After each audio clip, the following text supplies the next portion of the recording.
বাংলাদেশ ক্রিকেটের সবচেয়ে বড় তারকা সাকিব আল হাসান অলরাউন্ডার হিসেবে এক যুগেরও বেশি সময় ধরে বিশ্ব ক্রিকেটে রাজত্ব করেছেন টাইগার এই ক্রিকেটার।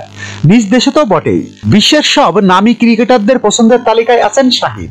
বাংলাদেশের সাবেক এই অধিনায়ককে নিয়ে এবার বড় মন্তব্য করলেন ভারতের সাবেক ক্রিকেটার আকাশ চোপড়া। সাকিবকে ছাড়া বাংলাদেশকে বিশ্ব ক্রিকেটে খুঁজে পাওয়া যাবে না বলে মন্তব্য করেছেন আকাশ চোপড়া। আইসিসি বর্ষসেরা দলে জিম্বাবুয়ের ক্রিকেটার থাকলেও বাংলাদেশের কারো জায়গা হয়নি। এদিকে ইঙ্গিত করে ভারতের সাবেক ব্যাটার এই মন্তব্য করলেন। নিজের ইউটিউব চ্যানেলে বাংলাদেশ প্রসঙ্গে আকাশ চোপড়া বলেন, সাকিব বাংলাদেশের হয়ে আর খেলছেন না বলে অদূর কিংবা দূর ভবিষ্যতে এসব বর্ষসেরা একাদশে কোনো বাংলাদেশকে পাওয়া যাবে না। আরো যোগ করেন, একাদশে কেউ নেই। আমি ভাবছি বাংলাদেশের ক্রিকেটের হলোটা কি, সে নেই, দলটার নামই আর কোথাও পাওয়া যাবে না, খতম।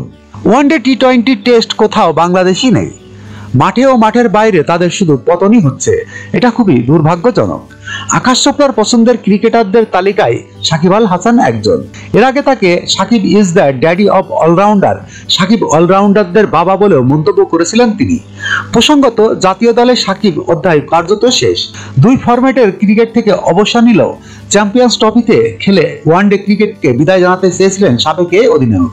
যদিও বোলিং নিষেধাজ্ঞা ও ফর্ম বিবেচনা স্কোয়াডে জায়গা মেলেনি, রাজনৈতিক কারণে তোপের মুখে থাকা দেশে ফেরাটাও অনিশ্চিত হয়ে গেছে সাকিবের। যখনকার খবর তখনই দেখতে চোখ রাখুন সুন 24 টিভিতে। চ্যানেলটি সাবস্ক্রাইব করুন।